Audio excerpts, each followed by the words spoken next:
नाजरीन आदाब, मैं हूं आपके साथ अबू हुरैरा और इस वक्त आपको बता दें कि मशरिक़ वुस्ता से बहुत बड़ी खबर आ रही है, जहां पर यमन ने एक बार फिर इजराइल पर मिसाइल बरसाए हैं।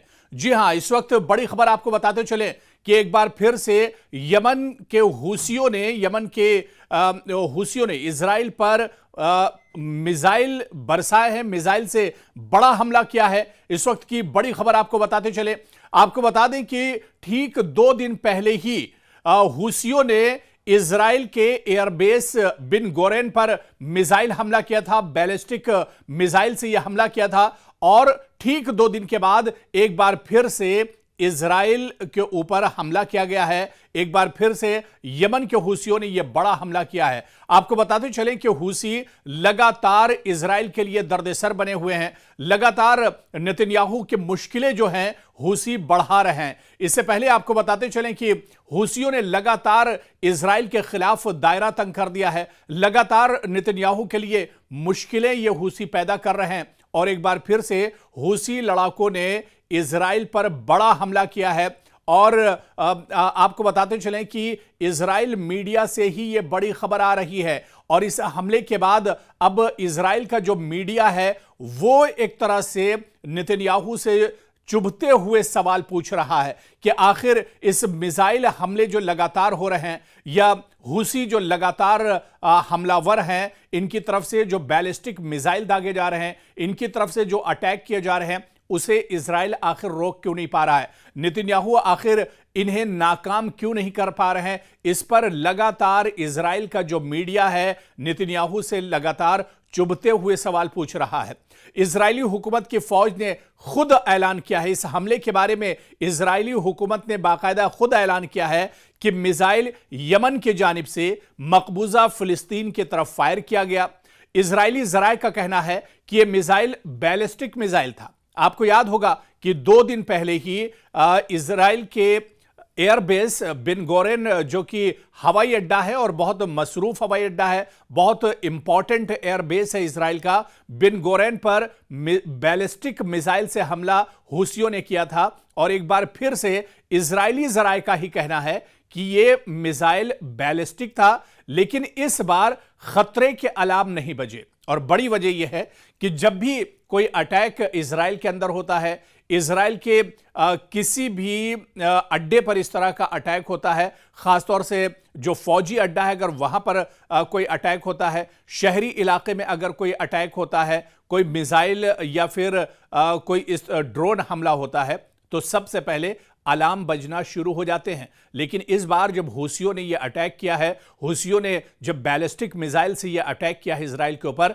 तो कोई अलार्म नहीं बजा। और इसी वजह से एक नाराजगी लोगों में थी कि आखिर कमी कहां पर रह गई। जो इतने दावे इजराइल की तरफ से किए जाते हैं, इजराइल का दावा करता है कि उसका एयर डिफेंस सिस्टम बहुत मजबूत है, तो आखिर जब बैलिस्टिक मिसाइल हुसियों की तरफ से दागे जा रहे हैं तो इनका एयर डिफेंस सिस्टम काम क्यों नहीं कर रहा है? जो अलार्म है आखिर वो क्यों नहीं बज रहे हैं? और जब इस तरह का खतरा होता है तो जाहिर सी बात है, जब अलार्म नहीं बजता है तो लोग अपने काम में मसरूफ रहते हैं। जो फौजी हैं, जो सिक्योरिटी फोर्सेस हैं, वो अपने काम में मसरूफ रहती हैं और जब अलार्म नहीं बजता है तो नुकसान बहुत ज़्यादा होता है, ख़ासतौर से जानी नुकसान बहुत ज़्यादा होता है। और इसी वजह से ये सवाल उठाया गया है कि आखिर एयर डिफेंस सिस्टम आखिर काम क्यों नहीं कर रहा है या अलार्म आखिर क्यों नहीं बजा है। आपको बताते चलें कि जो मीडिया के जराये से खबर आ रही है कि तल अबीब और इसके अतराफ के इलाकों में खतरे के अलार्म बजने की खबर दी गई थी, लेकिन इसके बावजूद भी इस तरह का हमला हुआ। यमन पर इजरायली हुकूमत के हमलों के ला हासिल होने की जानिब इशारा करते हुए ताकीद की गई है कि अब तक कोई भी यमनियों को घुटने टेकने पर मजबूर नहीं कर सका है। सवाल उठाया जा रहा है लगातार, इजराइल का मीडिया ही ये लगातार सवाल उठा रहा है कि नेतन्याहू बार बार बड़े बड़े दावे करते हैं। वो कहते हैं कि यमन को तबाह कर देंगे, ईरान को तबाह कर देंगे, हमास को तबाह कर देंगे, लेकिन फिर इस तरह के हमले क्यों हो रहे हैं? फिर इजराइल के ऊपर बैलिस्टिक मिसाइल से हमला कैसे हो रहा है?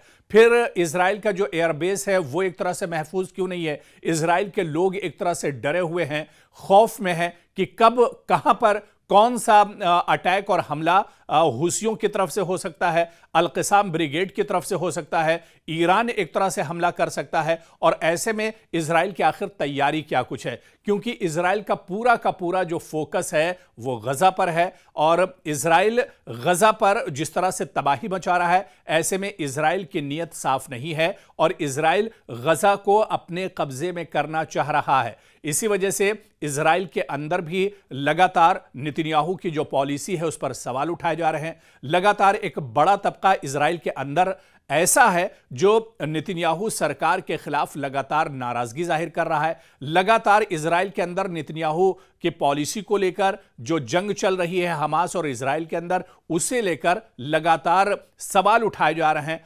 लगातार एहतिजाज किया जा रहा है। और लोग अब यह भी पूछने लगे हैं कि आखिर हुसी जो जब से हमास और इजराइल के दरमियान जंग शुरू हुई है उसके बाद से ही हुसी लगातार अटैक कर रहे हैं, लेकिन इन हुसियों का आखिर सफाया क्यों नहीं हो पा रहा है? इन हुसियों को इजराइल आज तक घुटने टेकने पर मजबूर क्यों नहीं कर सका है? इजरायली अखबार के खबर के बारे में अगर हम बताएं, हार आर्टिस यहां का बहुत अहम अखबार है इजराइल का, इसने अपने रिपोर्ट में बाकायदा सवाल उठाया है कि क्या कोई भी मुल्क अब तक यमनियों को झुकाने में कामयाब नहीं हो सका है, तो फिर इजरायली क्यों यमनियों को घुटने टेकने पर मजबूर करने की कोशिश जारी रखे हुए हैं।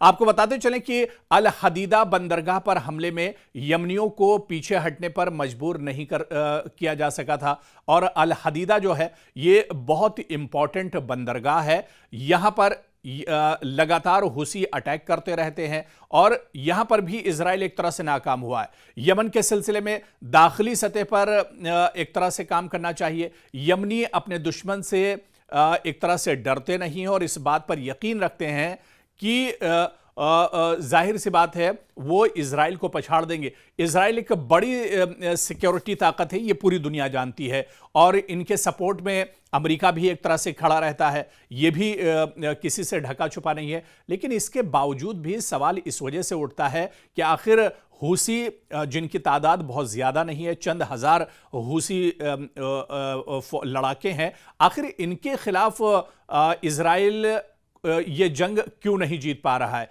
या हुसी जो है इन्हें मजबूर आखिर क्यों नहीं किया जा सका है? ये बड़ा सवाल है। एक के बाद एक हुसियों की तरफ से इजराइल पर अटैक किए जाते हैं, इजराइल का जानी और माली काफ़ी नुकसान ये हुसी करते हैं, तो आखिर कोई स्ट्रेटजी या कोई रोड मैप नेतन्याहू इन हुसियों के खिलाफ क्यों नहीं बना पा रहे हैं? या जिस तरह से अब इजराइल लगातार हमास और उसके अलावा अल-क़िसाम ब्रिगेड, उसके अलावा यमन और हुसी और ईरान, कई तरफ से इजराइल एक तरह से घिरता जा रहा है, और क्या अपनी नाकामी को छुपाने के लिए ही नेतन्याहू लगातार गजा पर फोकस कर रहे हैं?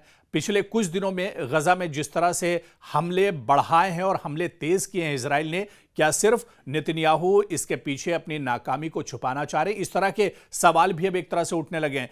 पूरी दुनिया में एक नाराजगी देखने को मिल रही है। दुनिया के कई ऐसे बड़े ममालिक हैं जहां पर गजा की सूरत हाल को लेकर इजराइल के खिलाफ लगातार प्रोटेस्ट और एहतजाज किए जा रहे हैं। लेकिन दूसरी जो तस्वीर है जो दुनिया के सामने एक तरह से नहीं आ पा रही है कि इजराइल का भी बड़े पैमाने पर माली नुकसान हो रहा है। जानी नुकसान तो हुआ ही है, लेकिन माली नुकसान भी हुआ है। अक्टूबर में जब पहली बार, आपको याद होगा, जब अक्टूबर में 8 अक्टूबर को जब पहली बार गजा हमास ने इजराइल के अंदर घुसकर हमला किया था, उस एक दिन में तकरीबन 1200 इजरायली मारे गए थे और सैकड़ों इजरायली एक तरह से अगवा कर लिए गए थे। उसके बाद हालांकि ये जंग छिड़ गई और इस जंग को छिड़े हुए अब 1.5 साल से ज़्यादा और 2 साल का एक तरह से वक्फा हो चुका है। सिर्फ गजा में 50,000 से ज़्यादा लोग अब तक मारे जा चुके हैं। लेकिन सवाल ये उठता है कि चाहे हमास की बात करें, बहुत बड़ी ताकत नहीं है, हुसियों की बात करें, बहुत बड़ी ताकत नहीं है, और फिर यमन और ईरान, ये बहुत छोटी छोटी सी ताकतें हैं इजराइल की सिक्योरिटी फोर्सेस के सामने और इजराइल की फौजी ताकत के सामने। फिर इजराइल इनसे आखिर निमट क्यों नहीं पा रहा है? आखिर जो हूसी हैं ये घुटने टेकने पर मजबूर क्यों नहीं हो रहे हैं? इस तरह के सवाल लगातार उठाए जा रहे हैं और अब यह भी सवाल उठाया जा रहा है कि गजा में जिस तरह की तबाही मचाई जा रही है, गजा पर जिस तरह से नेतन्याहू फोकस कर रहे हैं, गजा पर जिस तरह से हमले किए जा रहे हैं, क्या सिर्फ अपनी नाकामी को छुपाने के लिए और अपने आप को बचाने के लिए नेतन्याहू की तरफ से इस तरह की कोशिश की जा रही है? इस तरह के सवाल लगातार उठाए जा रहे हैं। लेकिन क्या आने वाले दिनों में नेतन्याहू और इजराइल की जो सिक्योरिटी फोर्सेस हैं वो हूसियों के लिए कोई बड़ा रोड मैप तैयार करेंगे? कोई बड़ा जवाबी हमला इजराइल की तरफ से हूसियों को लेकर किया जाएगा? यह देखना बहुत अहम होगा, क्योंकि सच्चाई यही है कि इजराइल चारों तरफ से घिरा हुआ है। नेतन्याहू एक तरह से अब कहीं ना कहीं गजा की जो लड़ाई थी, हमास की जो लड़ाई थी, इसमें अब एक तरह से फंसकर रह गए हैं और इससे अब वो बाहर नहीं निकल पा रहे हैं। अगर वो इस लड़ाई को रोकते हैं, जंगबंदी करते हैं, तो कहीं ना कहीं जो सच्चाई है, उनकी जो कमजोरी है, वो निकलकर सामने आ जाएगी। और अगर लड़ाई जारी रखते हैं तो चारों तरफ से इन पर एक तरह से अटैक हो रहे हैं। तो आने वाले दिनों में अब यह देखना बहुत अहम होगा कि नेतन्याहू किस तरह की तैयारी करते हैं, किस तरह का रोड मैप या मैकेनिज्म तैयार करते हैं